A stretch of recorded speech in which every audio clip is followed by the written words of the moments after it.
Bismillahirrahmanirrahim. Assalamu alaikum, my dear students. Today is our final lecture in microeconomics. Now, at the start of the course, I promised that there would be an equal split between microeconomics and macroeconomics. And as you can see, we are already in lecture 24, and we have a total of 45 lectures.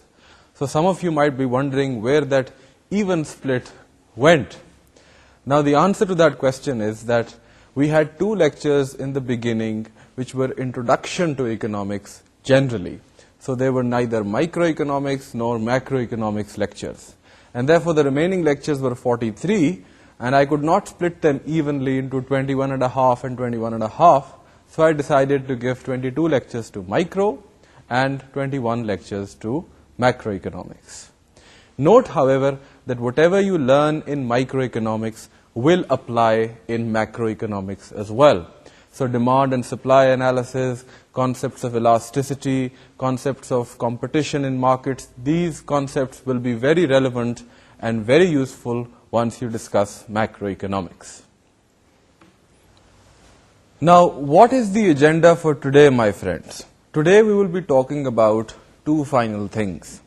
Not that these are the only two things remaining in microeconomics, but this is where we will end.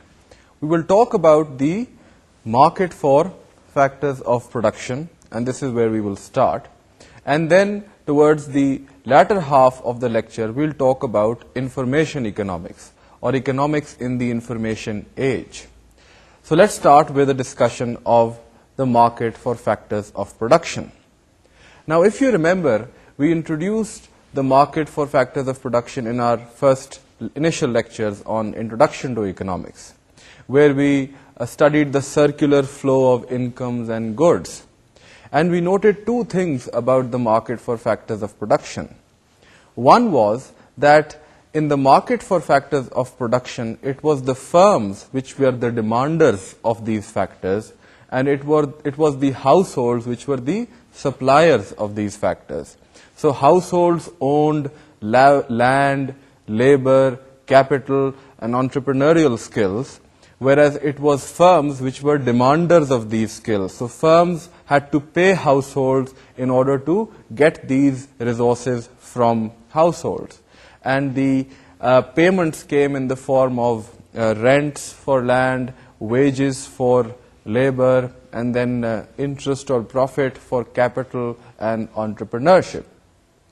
In exchange, the households used these incomes, these factor incomes, to purchase the goods and services that the firms produced. And this is what we call the circular flow of incomes and goods. Let me revive your memory of these, refresh your memories of this circular flow by looking at the slide that we showed earlier. Let's go to our first slide. Now, this diagram captures two entities, that is firms and households, and two markets, that is the goods market and the factor market. Now, the way the money and the goods are flowing is as follows. The firms produce goods which they supply into the goods market, and the households buy these goods in the goods market by paying rupees. So the goods come into the possession of the households, and the rupees go to the firms. Now, on the other side of the mirror, that is a reflection of that, is that households supply the factors which are needed for the production of goods. Firms can't produce the goods until they have capital, labor, land, and entrepreneurship at their hands or on their hands. And therefore, they demand these factors or factor services from households and pay them in return wages, rent, interest, etc. Now, the important thing to note is the two markets that are shown here. There is the goods market, which has its own supply and demand curve. The demand curve is based on the desire or the wishes of households and how much they want to demand, or the quantity demanded by households at different prices of the goods produced by firms. And then there is the supply side, where the firms decide how much to supply at different prices, and it's the intersection point of the demand and supply curves which determines the quantity of goods produced, QG, and the price at which goods would be sold, that is PG. Now, in the factor markets, it's the opposite. It's the households which are the suppliers of factors, that is, households are supplying labor, capital, etc. And it's the firms which generate the demand for these factors, and then the price of factors and the quantity, the equilibrium quantity of factors is determined by the intersection of the supply and demand curves in the factor market. Now, there are two things to note about this diagram that we've just seen. First is that the markets for factors and the markets for goods are related. They are interconnected. And here we just took the example of one good and one factor. That's, we had PG and QG and PF and QF. In reality, there are 3 or 4 factors and there are many goods. In fact, even in factors, there are various classes of labor. So it's not just labor, one type of labor. It's skilled labor, unskilled labor, etc., etc. So there are various factors of production and various goods that are produced in the economy. The important thing to note is that the demand for factors is a derived demand. That is, it is derived from the demand for goods. So if a certain good is demanded a lot by households, that in turn will bid up or increase the demand for the factors used in the production of that good. And if you remember, I gave you the example of bicycles. That is, if the demand for bicycles increased, then firms would hire more labor in order to produce the increased quantity of goods, that increased quantity of bicycles that they would want to sell to meet the increased demand for bicycles. So the demand for labor in this case would be a derived demand. That is, it would be derived from the goods market. The other thing that we should note is that we've so far been talking about aggregate markets. So we've been talking about the overall labor market and the overall goods market. Now, in the goods market, we went at the level of the firm and saw how a firm would decide how much of the good to produce and at what price to produce. But we have not done the same for our factors. We have not done the same for laborers, how workers decide how much to supply, or how firms decide how much to demand of workers. Similarly for capital and land. And this is what we will try to focus on today. Now let's start with the discussion of labor supply. How does an individual worker decide how much to supply labor to a firm or to the market? Well, some people say, well, we are usually available in the mornings to work. We sleep at night. We need some time off on weekends to spend with our families and friends and to attend to other matters. But during the day, we are usually free and we can offer ourselves to work because obviously we need to make money. But let me ask you this question, which will make the problem a little bit more complicated.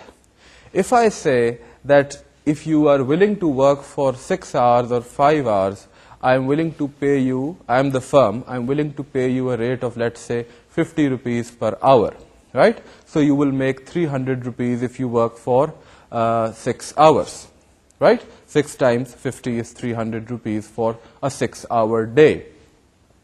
Now, if I ask you to work for 8 hours, would you want to work for 8 hours? Well, you'll say, I might work for 8 hours, but I will not work for 8 hours simply at the price of 50. You will need to increase the price or the wage that you pay to me in order to convince me or force me or induce me to work for those 2 extra hours. So I'll say, well, maybe I should increase your wage rate to 70 rupees per hour, and you might be happy with that.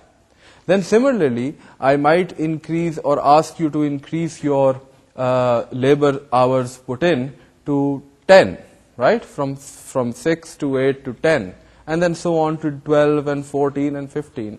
And there will come a point where you will demand a very high wage rate in order to work the extra hour.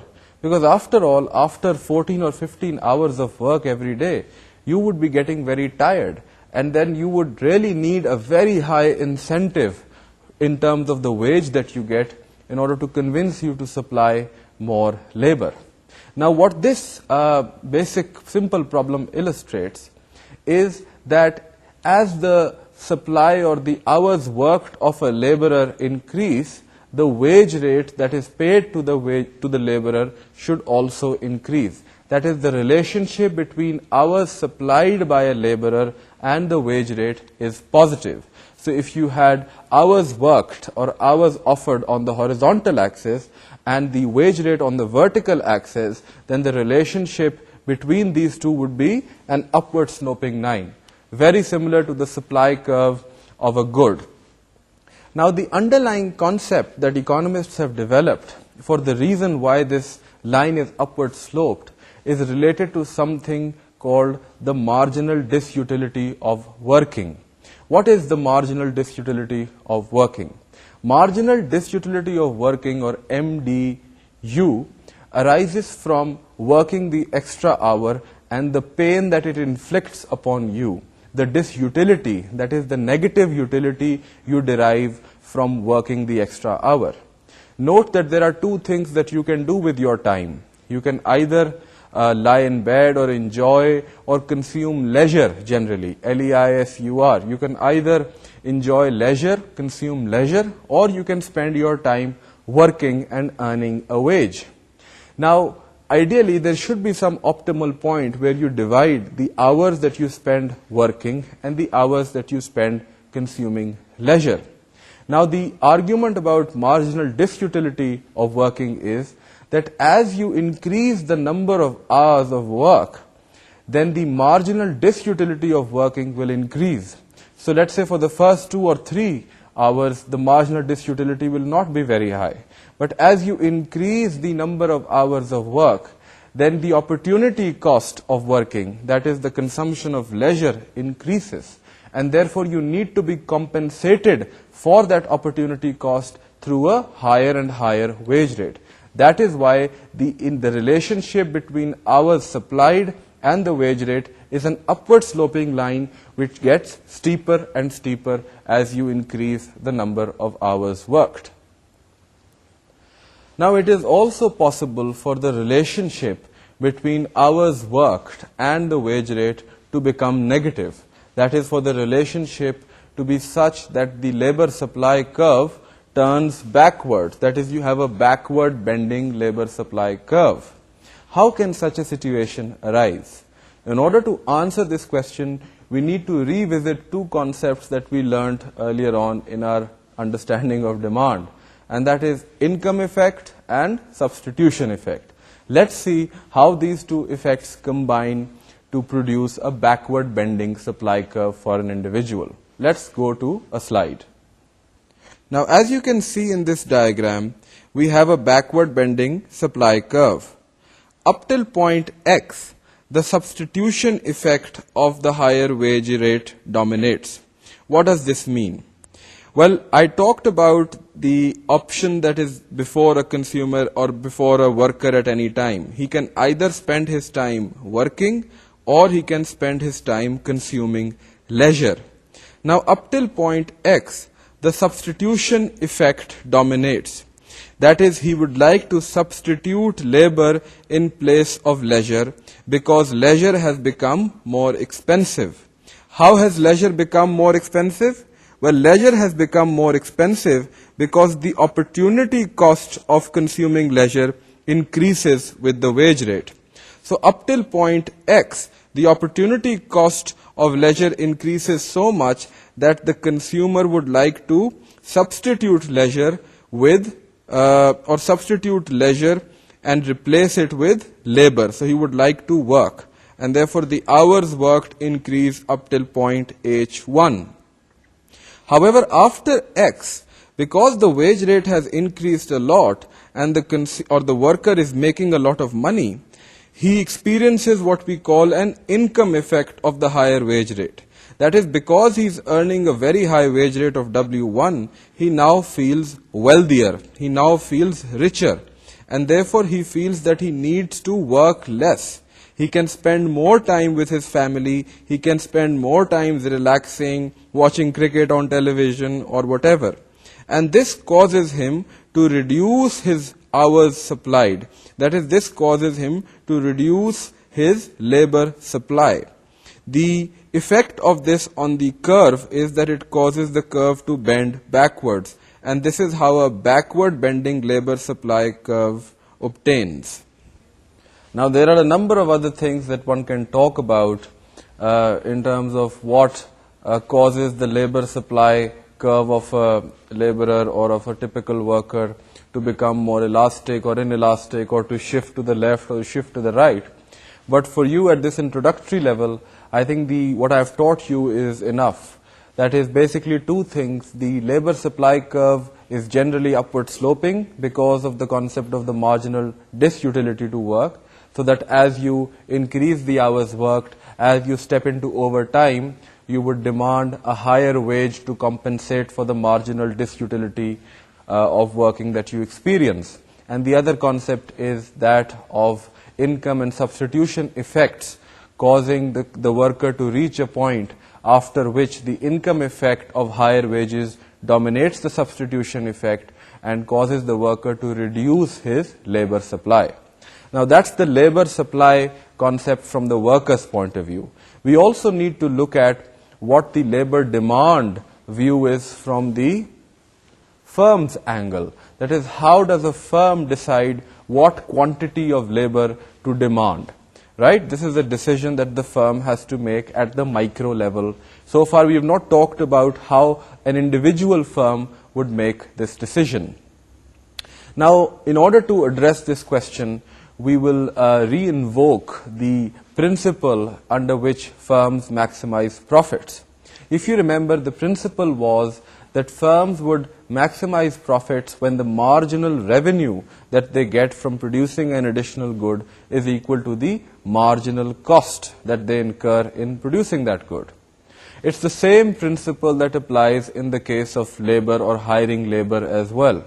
Firms will continue to hire labor till the point that the marginal revenue that they get from hiring an extra laborer equals the marginal cost of hiring that extra laborer.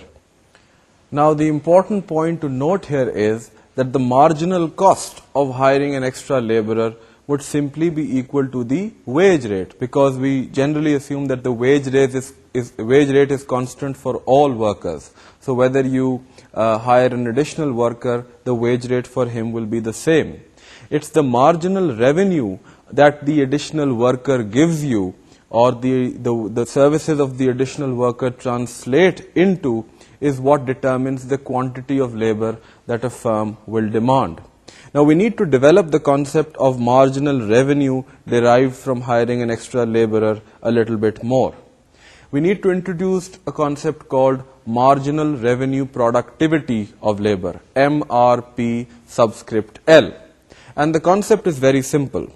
The concept is simply that we multiply the marginal physical product of labor, that is the number of additional units of good that the laborer allows the firm to produce, and we multiply it by the marginal revenue that one additional good fetches for the firm. And when you multiply those two terms together, MPPL multiplied by MR of the good, marginal revenue of the good, you get the marginal revenue productivity of labor. Now, in the case of perfect competition, the marginal revenue that the firm gets from selling an additional good is simply equal to the price of the good. But this does not necessarily mean that the same equality holds in monopolies or oligopolistic structures as well. As we've seen, in oligopolies or in monopolies, the price that firms get from selling an additional unit is higher than their marginal revenue because they face downward sloping demand curves. So at the outset, we should distinguish between the concept of marginal revenue productivity of labor, which is simply the marginal physical product of labor times the marginal revenue that you get from the good the firm gets from selling an additional good. And we need to distinguish this from the concept of value of marginal product of labor. that is the value that the additional product that the laborer is giving the firm or is producing for the firm fetches the firm. That is the marginal physical product of labor multiplied by the price of the good. Now, before we get into the analysis of how the labor demand would differ in the case of perfect competition and monopoly, in a case of where the market for the good is a monopolistic structure, we need to understand how the labor demand curve would be drawn.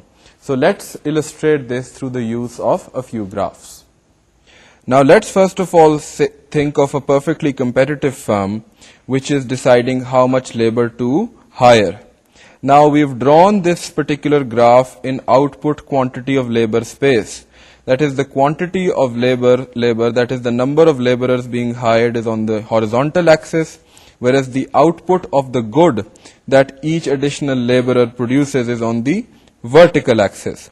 Now the curve for the marginal physical product of labor is the familiar hill-shaped concave curve. That is the marginal physical product of labor first increases, but after point X, diminishing returns set in, or diminishing returns start to be witnessed, and therefore the marginal physical product of labor starts falling. Now, if you want to develop the concept of marginal revenue product, that is, if you want to draw the marginal revenue product of labor curve, then you need to multiply the MPPL by the marginal revenue. But in case of perfect competition or a perfectly competitive firm, marginal revenue is simply equal to price, and the price is given as fixed by the market. And therefore, the MPPL curve will simply be multiplied by a constant. And therefore, as you can see in this new graph, you have a similar shape for the curve, and this curve will now be called the marginal revenue productivity of labor. Note also that because we've multiplied the MPPL by price, this curve is also equal to the value of marginal product of labor, that is the VMPL. And this occurs simply because the price is equal to marginal revenue for a perfectly competitive firm. Now note that we've drawn horizontal lines for the marginal cost of labor. That is, we've taken the wage rate as constant for all laborers that are hired, and this is a standard and quite logical assumption to make. Now the optimal quantity of labor that the firm will demand will occur where the wage rate, which is MCL line, intersects the value of marginal product for labor line, or the MRPL line. Both are the same in this case, and that happens at point X, and therefore we get a quantity of labor demanded equals to Q1 and a wage rate of W1 as the quantity that the firm will demand. Note that if the wage rate increased, that is, if the marginal cost of labor line shifted vertically upwards, then a lower quantity of labor would be demanded. If it shifted downwards, then a higher quantity of labor will be demanded. So it is by connecting these different points that are shown here that we derive the firm's demand curve for labor, which is the typical downward sloping demand curve. That is, as the wage rate falls, the quantity demanded of labor increases. Now let's spend a little bit time on what the surplus is that the firm receives. You remember the concept of consumer surplus, the area under the utility curve that we introduced in utility analysis. Well, here again, the MRPL line is a kind of a utility curve for the firm. That is, the utility it derives from consuming an extra laborer, that is, hiring an extra laborer. And therefore, the area under the curve, the MRPL curve, and the wage rate, the area between those two curves gives the surplus that the firm receives. This is the extra benefit that the firm receives from hiring Q1 quantity or Q1 laborers. It is extra because the wage rate that the firm is paying, W1, was warranted by the last person that the firm hired, that is the Q1th person. But in fact, the firm could have been or would have been willing to pay a higher wage rate for the Q0th worker. note for the Q North worker, the marginal revenue product of the Q North worker is greater than the marginal cost of labor, that is the wage rate. It is much higher. And therefore, the saving that the firm realizes by paying all the workers the wage rate of W1, despite the fact that some of those workers give the firm more benefit than the marginal cost that they are causing the firm to incur, gives rise to the surplus that has been shown here. Note that the result that has just been obtained only holds for perfect competition. That is, when the good which the firm is producing represents an industry which is perfectly competitive. This result will not hold when you have a monopoly structure, that is, when there is only one firm producing the good. And the reason for that is that price is not equal to marginal revenue for a monopoly. Now let's discuss what the differences are in terms of labor demand for a monopoly and for perfect competition. Now the difference, as I said, arises because price is not equal to marginal revenue for a monopoly. The implication of this for the marginal revenue productivity curve and the marginal or the value of marginal productivity curves is that the two curves are not the same in a monopoly. The two curves are different. The marginal revenue productivity for labor curve is below. It's a concave curve, but it's below the value of marginal productivity for labor. And the reason is that for obtaining the marginal revenue productivity of labor, you're multiplying MPPL by marginal revenue.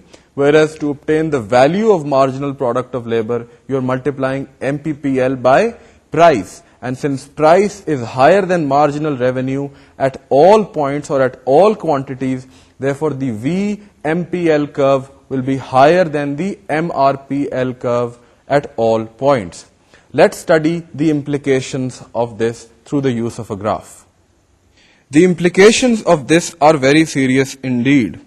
As you can see, the monopoly would choose point X as the point where it hires labor or determines its quantity of labor demanded. That is, it will demand Q1 prime worth of labor to Q1 prime workers. Whereas point Y is the point at which the value of marginal product of labor equals the wage rate W1 prime. So there are two things that are happening here. One, that at the quantity that the monopolist decides to demand of labor, that is Q1 prime, the monopolist is paying the workers a wage rate of W1 prime only, whereas the worker is giving the monopolist a value of marginal product which is higher than W1 prime, that is the one which obtains or which corresponds to point Z. So that is, at quantity Q1 prime of labor, the monopolist is paying a lower wage rate to the workers than what the workers deserve or what the workers are giving the monopolist in exchange in the form of the revenue from additional goods. The other implication is that the monopolist is underemploying labor. That is, ideally he could employ Q2 workers, whereas he is only employing Q1 prime. And this means that when the market for a good is a monopoly, the quantity produced of the good will be small, and as a result, the demand for labor or the labor employed in producing the goods will also be less, and therefore there will be unemployment. Now you should be able to see from the graph yourself that the vertical distance or the area under the VMPL curve and between the wage rate is higher for a monopolist than it is for a perfectly competitive firm. That is, the monopolist realizes a larger surplus than does a perfectly competitive firm. Now, cases of where monopolies or firms give laborers a wage which is below their value of marginal product of labor is not uncommon.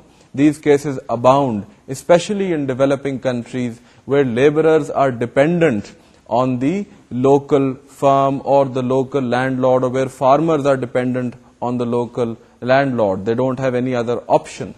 And it was probably this very situation in which Allama Iqbal recited this particular sher, कि जिस खेत से दहकां को मुयस्सर न हो रोजी, उस खेत के हर खोशाए गंदुम को जला दो. That is that a khet ya a field from which the income is not giving enough sustenance to the farmer, that particular farm should be burnt because it's not giving the farmer what he deserves or what he is giving the landlord in terms of the value of product or the value of grain that he produces. Now that was labor. We need to also now look at what happens or how the demand for capital and land is generated. Those are the two other important factors of production. Now we'll only get time to discuss the case of capital, but the principles that apply to capital also apply to land. And the major point to note here is the difference between purchasing or renting capital.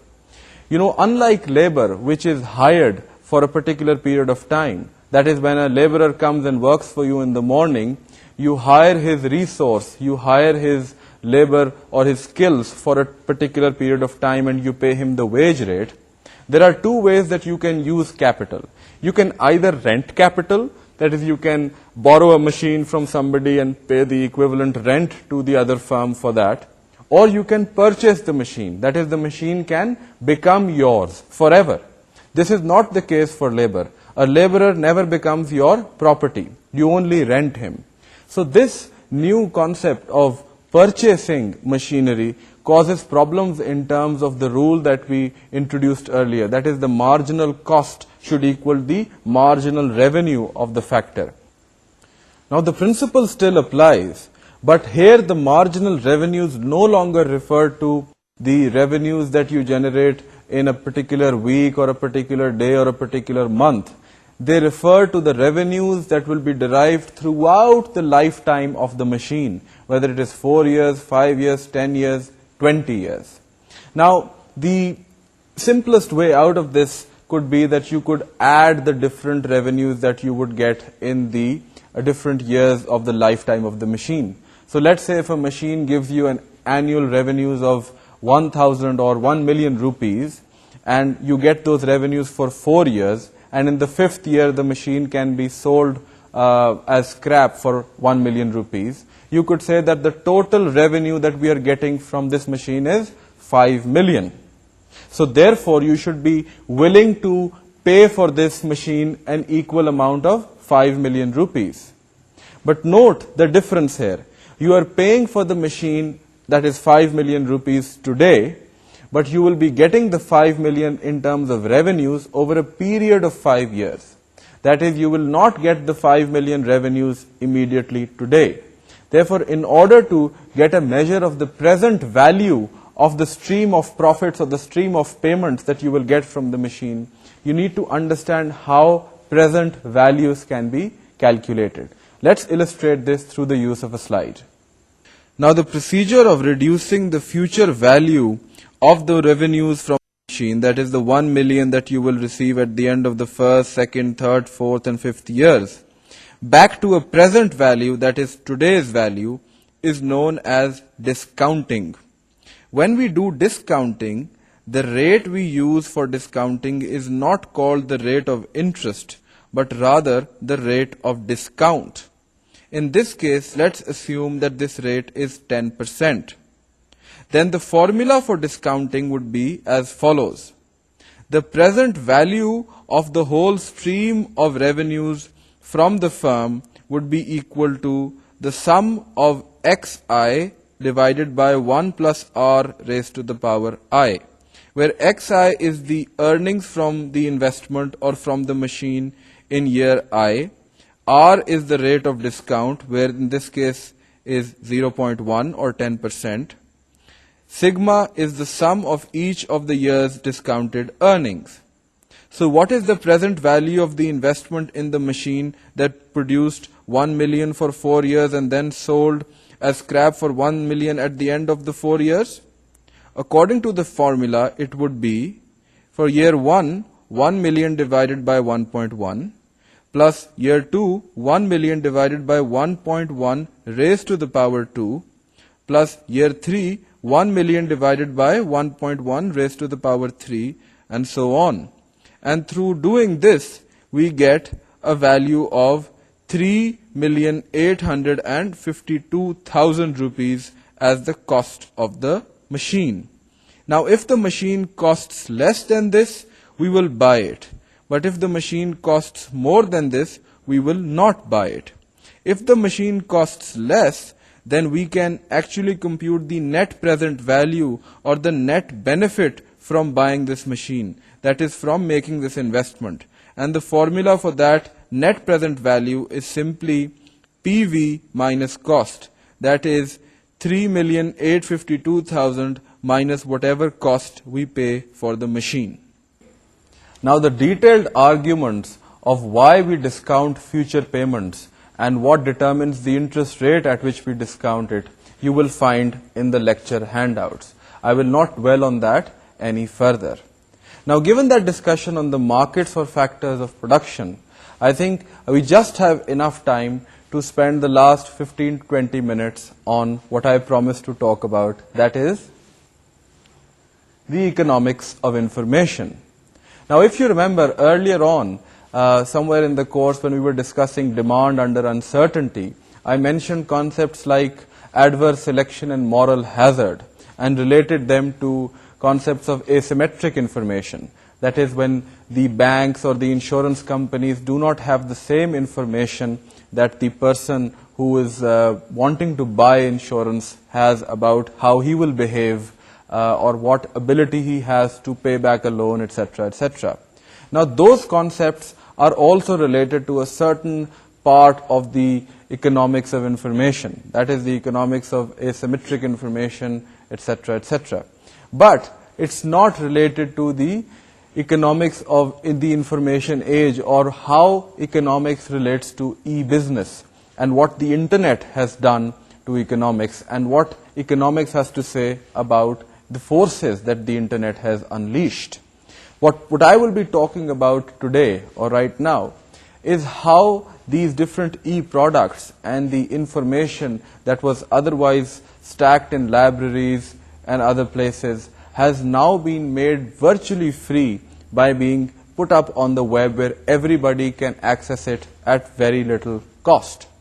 Now, the cost of information has been going down since the invention of the printing press. But since the start of internet, that is, since the start of the communications revolution, so to say, or the information revolution, the cost of distributing information or various e-products has actually become zero. Zero. It's not even a very small part. I mean, if you once developed an e-product or developed some web-based information package, you can put it on the web and then it does not cost you any more if one person accesses it or two people access it or 50 people access it or 100 people access it. Maybe after 1,000 or 2,000 people accessing it, you might get into problems of network overload. But at least for a large part of the quantity, the marginal cost of an additional user consuming the product or for you selling the product to an additional user is zero. Now, if you have been studying or revising the monopoly part of our discussion, of our previous discussion well, you should immediately guess that a situation in which the marginal cost of producing an additional unit is very low, but the initial costs, that is, initial fixed costs are high, and certainly whenever you develop an e-product or some web-based information package, you do incur some initial fixed costs, and sometimes they are very high. This situation is very similar to the situation of a monopoly or a natural monopoly. That is, when a single firm operates in the market because the starting fixed costs are very high, but the additional cost, the producing additional units is very low. So these two things you should keep in mind. Let's now see through a simple example of how economics can be applied or economics principles can be applied to the selling and production and consumption of e-products. Now, I know many of you who are taking this course in introductory economics are also students of computer science. and will have very well developed CS skills, programming skills, web design, interfacing, networking, etc. Terms that I don't even know about. But after having taken this course, some of you might realize that economics is not such a worthless subject either. So there is some worth to this subject also. So maybe at a later stage, one of you thinks about combining the knowledge that you've derived from your understanding or study of economics and from your study of computer sciences. And you decide to distribute an online course in economics to your local city or your local town. That is an online, internet-based product, an internet-based economics course that you want your neighbors in your city or the consumers in your city or the students in your city to consume. Let's say it's a first-year undergraduate course in introductory economics, a course which is much better structured than the one that I am teaching you, hopefully. So if you decide to structure this product and then if you want to sell it to people in your city, how will you go about it? You will initially design the course, right? And that will cost you some money. Then once you've designed the course and the product is ready, then you will need to market it. That is, sell it to the people in your city. Now let's take a hypothetical example of this. Let's put some figures on this and see what situation can obtain in the context of an industry where the initial fixed costs are incurred, but when the marginal costs become zero. What happens to demand? How can demand be affected? Etc., etc. Let's illustrate all this through the use of some slides. Let's say the course that you've designed has the following cost structure.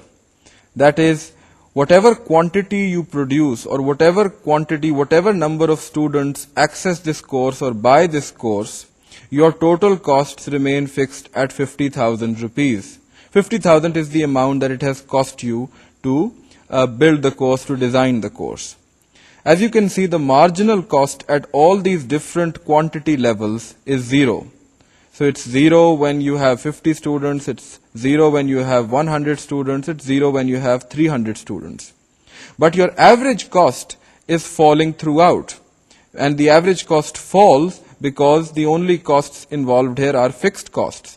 And as the quantity increases, the fixed costs get divided across or over a larger number of students, and therefore the per student cost falls from 1,000 at a level of 50 students to 166 rupees when there are 300 students. Now, plotting this information together with the demand curve for the market, we get this particular graph. Now, in the demand curve, we've assumed that the maximum possible number of people who would like to take this course in your city is 350. And the highest possible price that they are willing to pay for this course is rupees 500. Let's say for a quarter. Let's say it's a quarterly course.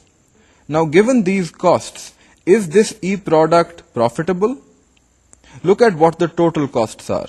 The total costs are simply 300 times 175, where 175 is the point where marginal revenue is equal to marginal cost. Note that the marginal cost curve is the x-axis because marginal cost is zero. And so the profit maximizing point or the loss minimizing point is when you have 175 students taking the course. But the costs here at this point are higher than the revenues by rupees 50 per student. And therefore the total loss will be rupees 8,750. Now, is it possible to make this particular e-business profitable? Well, let's look at this graph. It is possible if you can shift the demand curve.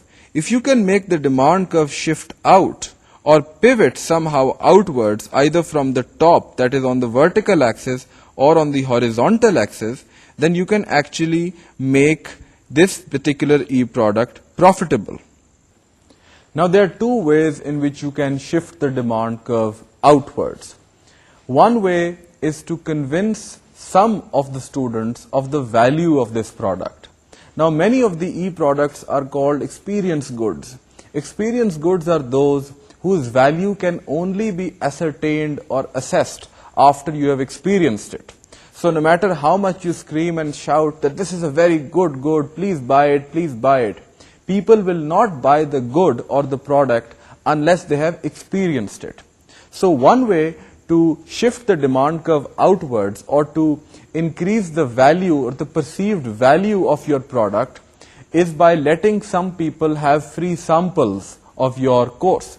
That is allowing people to, let's say, take the first 3 lectures in the course as free. So maybe you give the introduction to economics lectures as a free sample. So students can come online and look at the lectures, look at the handouts, see the material for themselves, experience it, and then they can put a better value on that good.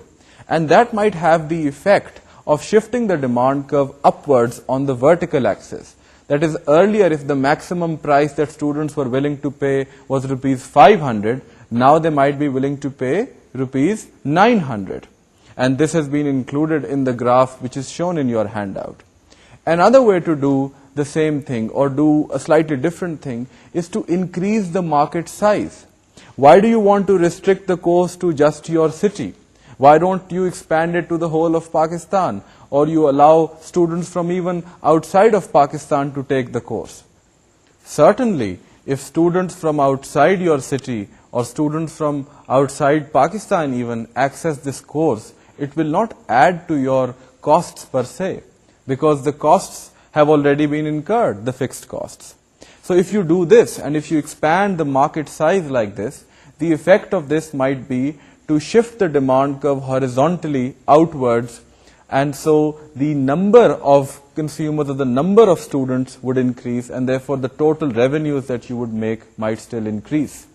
Note that the consumers or each individual student might not be willing to pay still a higher price than rupees 500 for the course, but because the number of students has increased, your total revenues and hence total profitability would increase. Now, so we've talked about one thing, that is free sampling. We've talked about increasing the market size. There are 2 other ways that e-businessmen use to make their e-products more profitable. One of them is they make use of advertising. If any of you have free web-based email accounts, you will notice that they use a lot of advertising on their service, on their websites. So different types of products are being advertised when you go to check your mail in Yahoo or Hotmail or wherever. And the rationale behind that is that these service providers, these email providers, these free email account providers try to cover their costs, their fixed costs, by allowing other firms to advertise through their websites. So the firms which want consumers to know about their products pay money to Yahoo or Hotmail, and then Hotmail and Yahoo are enabled in turn to provide this free email service to you and myself. Finally, another devious method that e-businessmen employ to make their e-products more profitable is to use the information they have on their customers and release it to other marketing companies or other marketing firms to whom that information might be of value. So whenever you log in, whenever you sign in as a new user for any free web-based product or an email service, they ask you for a number of questions. They ask you a number of questions: how old you are, what are your tastes, what do you prefer, whether you are a student, what is your location, etc., etc. And while you give that information very matter-of-factly, you're not really concerned about it, that information might be very useful for firms, marketing firms, which are conducting surveys, etc., etc.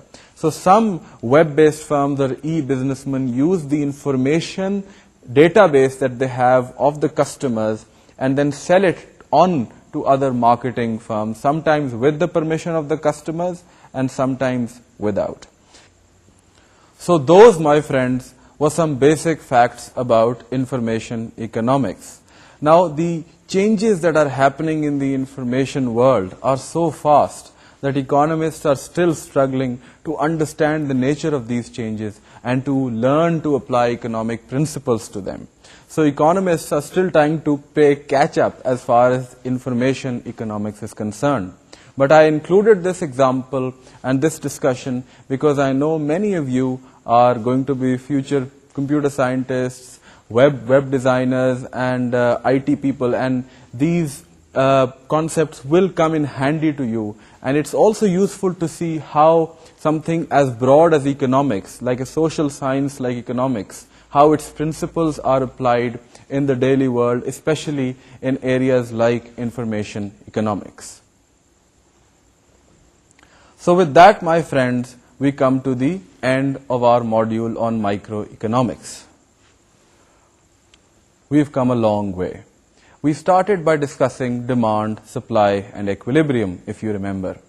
We talked about the causes of shifts in demand curves, the reasons why supply curves shifted. We identified many factors. We developed understandings of demand functions, supply functions. We noted that equilibrium in the market happened when the demand and supply curves intersected. We also saw how the government could cause shortages and surpluses by setting price ceilings and price floors, and how it could cause shifts in the demand and supply curves by imposing taxes or by imposing rations, etc., etc. Then we started talking about elasticity. We developed concepts of price elasticity of demand, income elasticity of demand, price elasticity of supply, and cross-price elasticity of demand. We established 3 rules of elasticity, and we spent a good 3 lectures on that. After that, we tried to go behind the demand curve. We tried to understand how consumers make decisions about consumption, how they choose different products and different goods and different combinations of goods. We introduced the marginal utility analysis and saw how it could help explain puzzles like why the price of diamonds was higher than the price of water. We introduced the indifference curves approach as an ordinal approach, which rendered the need to measure utility in cardinal terms as unnecessary. We then started developing a concept of supply. We studied the long-run and short-run theories of production. We developed an understanding of costs, marginal costs, average variable costs, fixed costs, total costs, all different types of costs, and we saw a number of different types of curves, upward sloping, downward sloping. The key thing in costs was that in the long run, all costs were variable, and that the marginal cost curve intersected the average cost curve at its minimum possible point. Then we looked at costs themselves, costs in the short run, costs in the long run. We developed concepts of economies of scale, diseconomies of scale, increasing returns to scale. In the short run context, we developed the concept of diminishing marginal returns. So we covered all that ground. Then afterwards, we started talking about the other issues like market structure. We looked at perfect competition, we looked at monopoly, we looked at oligopoly, we looked at monopolistic competition. We saw how firms would maximize profits in each of these different market structures, what would be the implications of these market structures for public interest, etc., etc. And today we talked about, and in the previous lecture, we talked about the other issues, that is market for factors of production, market failures, welfare economics, and information economics. तो मेरे दोस्तों, इसके साथ ही हमारा micro economics का जो पहाड़ था वो खत्म हुआ, वो हमने सर कर लिया. लेकिन अब हमारे सामने एक और पहाड़ है कि जिसका नाम है मैक्रो इकोनॉमिक्स. मुझे इस मौके पर मुनीर नियाजी का एक बड़ा खूबसूरत शेर याद आ रहा है, जिसमें वो कहते हैं कि एक और दरिया का सामना था मुनीर मुझको, मैं एक दरिया के पार उतरा तो मैंने देखा. लेकिन इसका जवाब मैं अपनी लफ्जों में यूं ही दूंगा कि चलो तो कट ही जाएगा सफर आहिस्ता आहिस्ता. इसी उम्मीद के साथ फिर मिलते हैं अगले लेक्चर में कि जो होगा मैक्रो इकोनॉमिक्स पर. So till then my friends, it's खुदा हाफिज एंड एज यूजुअल अस्सलामु अलैकुम.